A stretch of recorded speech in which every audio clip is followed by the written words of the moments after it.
Ajaran agama yang sebenarnya itu adalah untuk nguwongke uwong. Kalau nguwongke uwong bukan untuk mendiskreditkan atau mendiskriminasikan kelompok-kelompok tertentu.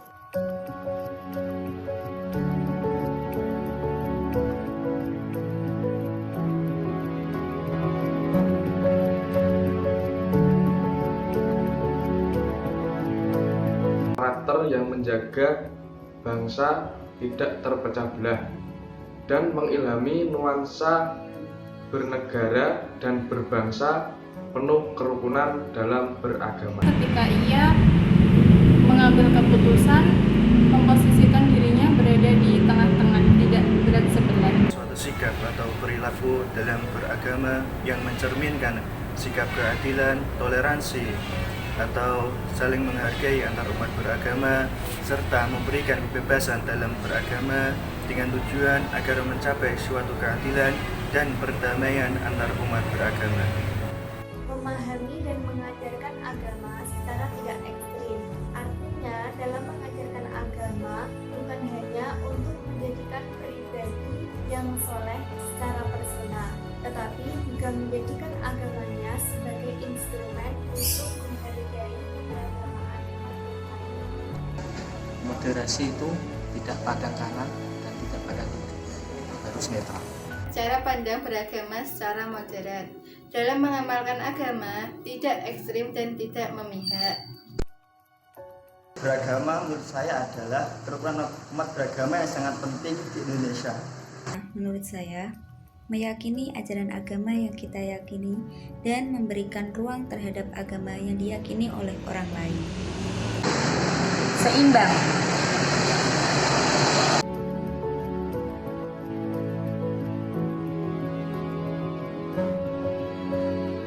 Assalamualaikum warahmatullahi wabarakatuh. Berbicara tentang moderasi beragama saat ini menjadi ikon di PTKIN atau ini menjadi ikon di Kementerian Agama Republik Indonesia. Moderasi beragama, ketika kita melihat kata-kata moderasi ini ada berbagai macam versi. Dari bahasa Latin moderator yang berarti kesedaran. Sedangkan kalau dalam KBBI sendiri, di dalam Kamus Besar Bahasa Indonesia, bahwa moderasi ini bermakna dua, yaitu yang pertama adalah menghindari keekstriman, dan yang pertama menghindari keekstriman, dan yang kedua adalah mengurangi kekerasan, sikap kekerasan. Ketika kita melihat kata-kata moderasi beragama, kita tidak terlepas dari kalau kita merujuk dalam bahasa Arab atau itu sudah disebutkan dalam Al-Quran adalah wasatiyah. Wasatiyah di sini adalah tengah-tengah. Al-Quran juga sudah menyinggung dalam surat Al-Baqarah 143. Wakadzalika ja'alnakum ummatan wasata. Ketika kita membahas moderasi beragama di Indonesia ini, negara Indonesia yang diberikan keanugerahan oleh Allah, beragam-ragam suku dan beragam agama, ini adalah sebuah kenikmatan yang luar biasa. Maka hal ini perlu kita jaga, tidak kemudian kita abaikan. Moderasi beragama adalah sikap atau beragama, bagaimana kita beragama dengan cara yang imbang, tidak kemudian berat sebelah atau kita ekstrim dalam beragama itu sendiri.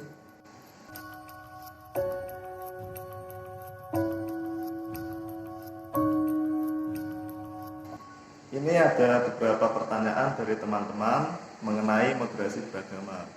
Yang pertama, pertanyaan dari Zain Fikron tentang bagaimana keakurasian agama dalam teknologi. Oke. Keakurasian agama dalam teknologi. Di sini memang mulai dengan adanya perubahan yang luar biasa teknologi kita saat ini, maka ada pergeseran dalam agama itu sendiri. Dalam artian bukan agamanya ya, bukan ajaran agamanya yang bergeser, tapi bagaimana masyarakat atau umat mempelajari mempelajari agama, apalagi di era teknologi. Bukan berarti kemudian agama ketika muncul teknologi tidak kemudian ditinggalkan begitu saja, tidak, jangan. Jadi agama, bagaimana packaging agama itu bisa bisa diterima oleh masyarakat atau diterima oleh umat dalam packaging teknologi. Jadi masyarakat agama sendiri jangan kemudian anti pada teknologi. Tapi ketika perubahan itu begitu cepat, maka umat ini harus juga tanggap dengan perkembangan yang terjadi. Nah, di sini keakuratan tentang agama dalam teknologi bukan berarti melalui teknologi agama kemudian dianggap sebagai sesuatu yang instan. Jangan dianggap semua seperti itu.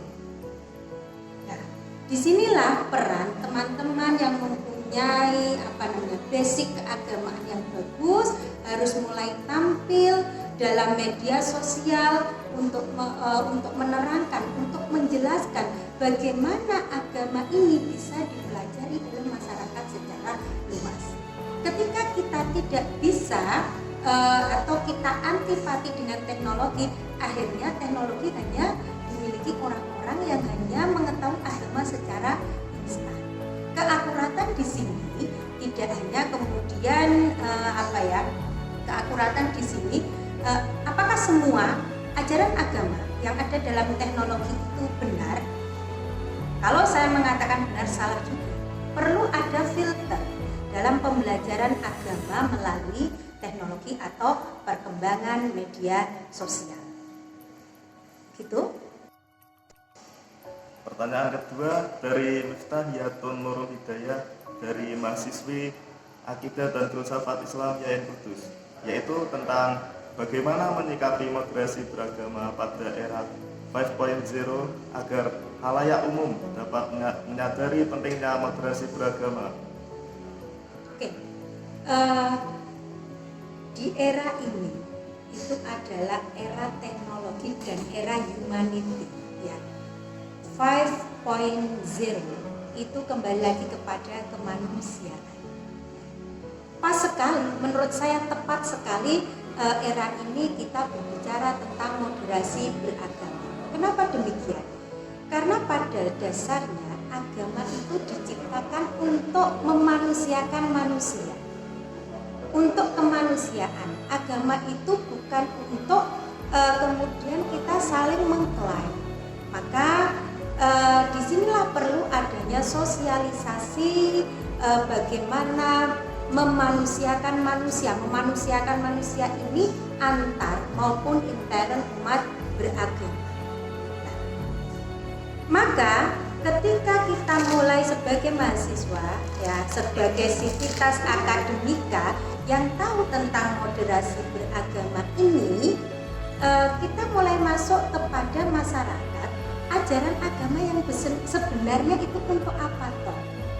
Ajaran agama yang sebenarnya itu adalah untuk nguwongke uwong. Kalau nguwongke uwong bukan untuk mendiskreditkan atau mendiskriminasikan kelompok-kelompok tertentu. Kesempatan ini, poin teknologi, ya, era teknologi dicampur pada era humanity. Bagaimana manusia bisa menampilkan agama dalam bentuk teknologi, dan kemudian tidak masing-masing kelompok itu mengklaim bahwa dirinya lah yang paling benar. Saatnya kita para akademisi untuk mensosialisasikan moderasi atau keseimbangan dalam beragama. Perlu digarisbawahi bahwa keseimbangan beragama atau sikap tengah-tengah itu bukan berarti kita sikap abu-abu, tidak. Tapi agama atau fondasi agama itu harus kita kuatkan dulu. Ketika fondasi agama itu sudah kita kuatkan, maka kita tahu betul bahwa ajaran agama yang sebenarnya itu seperti apa. Nah, ini yang dibutuhkan, yang ditunggu oleh masyarakat. Bukan abu-abu, Namun semakin kita bisa meyakinkan ke masyarakat, di sini harus ada memanusiakan manusia, menungso yang diciptakan oleh Gusti Allah. Itu. Pertanyaan ketiga dari Yusuf Fadlul Salaf dari Unwahya Semarang, yaitu tentang moderasi beragama dalam hidup memang penting. Lalu bagaimana menerapkan paham moderasi agama pada golongan yang idealis? Yang dimaksud idealis ini golongan ekstrim atau golongan fanatis ya. Kalau saya memahami seperti itu. Jadi memang kalau kita kembali lagi kepada makna moderasi pada Kamus Besar Bahasa Indonesia itu adalah apa? Pengurangan pada sikap ekstremisme. Ekstremisme itu kenapa kita untuk mengurangi sikap-sikap seperti itu? Karena ketika kita ekstrim, terlalu ekstrim, nantinya yang akan muncul itu adalah klaim kebenaran pada diri kita dan kelompok kita, dan kemudian akhirnya kita menjelek-jelekan kelompok lain. Dan kalau kita kembali kepada ajaran agama di surat Al-Hujurat itu sudah dijelaskan, ya. Di surat Al-Hujurat itu kita dijelaskan bahwa kita tidak boleh menjelek-jelekan kelompok lain. Ya ayyuhalladzina amanu la yashhar qaumun min qaumin asa ay yakunu khairan minhum. Ya. Di sini jelas sekali bahwa kita dilarang untuk menjelek-jelekan kelompok lain. Karena kenapa? Karena belum tentu kelompok lain itu lebih jelek daripada diri kita sendiri. Nah itu, kalau kita kembali kepada era 5.0, teknologi and humanity, atau dikenal dengan era society, kemanusiaan. Saya kira itu. Pertanyaan terakhir dari Safnal Ahna, mahasiswi Akidah dan Filsafat Islam Yayan Kudus, tentang bagaimana jika ingin mengembangkan moderasi beragama di kalangan umum pada era 5.0 seperti sekarang ini. Untuk di kalangan umum, di kalangan khalayak umum ya, bukan kelompok kita yang kita sudah kenal.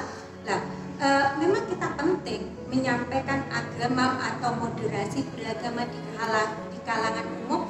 Maka kita menggunakan apa? Bantuan apa? Teknologi. Menggunakan bantuan media sosial. Ketika kita menggunakan media sosial, ini ada keterkaitan dengan pertanyaan sebelumnya ya.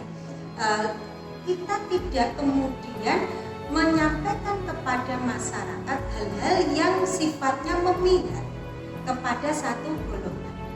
Tapi kita mulai dari hal-hal yang ringan, bahwa agama itu seperti apa. Kemudian tujuan dari agama itu untuk apa? Ternyata tujuan agama itu bahwa agama diciptakan itu untuk apa? Lita'arafu. Ingat dalam Al-Hujurat ayat 13. Ya ayyuhan nas, inna khalaqnakum min dzakari wa untha wa ja'alnakum syu'uban wa qabaila lita'arafu. Inna akramakum indallahi atqakum. Ya. Di situ ada kata-kata lita'arafu, ya, dari berbagai macam budaya, dari berbagai macam agama untuk mengenal. Dan disinilah ketika kita mengenal, tidak kemudian kita mudah untuk menyinggung perasaan orang lain, atau kita harus menghindari hal-hal yang sifatnya sensitif, menghindari hal-hal yang sifatnya sensitif atas agama orang lain.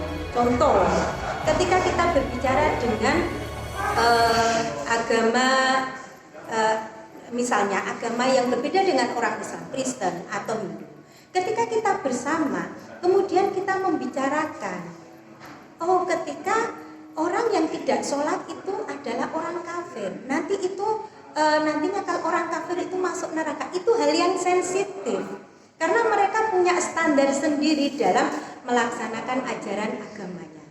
Ya, dari ada hal yang perlu digarisbawahi untuk pemantapan akidah kita. Semua agama, menurut saya, semua agama itu mengajarkan kebaikan. Namun, kebenaran dalam sebuah ajaran agama kembali kepada masing-masing individu. Masing-masing individu yang meyakini ajaran agama tersebut. Nah, di sini titik pada penguatan akidah kita. Jangan kemudian ketika kita berbicara moderasi dianggap itu tengah, kemudian bisa ngalor, bisa ngidul, tidak. Tapi fondasi kita dikuatkan. Ketika kita sudah menguatkan fondasi kita mampu bersikap. Ketika kita mampu bersikap atau kita mampu melihat secara psikologi kelompok. Ribut. Enggak apa-apa. Kita mampu mengetahui atau kita mampu memahami psikologi kelompok lain. Itu. Untuk kata penutup, mohon kesan dan pesan dari Birzu. Oke. Pesan dan kesan saya. Pesan pertama kali, pesan saya. Beragamalah yang adil, beragamalah yang seimbang. Bukan berarti seimbang di sini kalian tidak matang dengan dengan ajaran agama itu. Kuatkan fondasi kalian dalam beragama. Kemudian kalian aplikasikan ke masyarakat. Kemudian kalian aplikasikan ajaran agama yang sudah kalian pelajari itu dengan cara memanusiakan manusia. Ya. Kemudian yang selanjutnya, jangan menutup diri untuk anti teknologi atau anti menyampaikan agama melalui media sosial. Karena saat ini media sosial menjadi cara yang ampuh untuk mempengaruhi masyarakat dalam memahami ajaran agama yang benar. Dan masyarakat ketika mereka mengetahui ajaran agama yang benar, maka masyarakat akan bisa bersikap moderat terhadap sesama. Saya kira itu mudah-mudahan bermanfaat ya untuk mahasiswa kita semua, dan tetap semangat untuk mahasiswa KKN seluruh IAIN Kudus, wabil khusus mahasiswa KKN kelompok AFI 108, 109 dan 110, wabil khususnya lagi kelompok KKN 110. Sukses selalu buat kalian, semoga keberkahan selalu menyertai kalian. Terima kasih. Wassalamualaikum warahmatullahi wabarakatuh. Jangan lupa salam hikmah penuh arti. Seimbang. Terima kasih Bu atas penjelasannya tentang moderasi beragama. Sama-sama. Semoga bisa memberi manfaat bagi semuanya.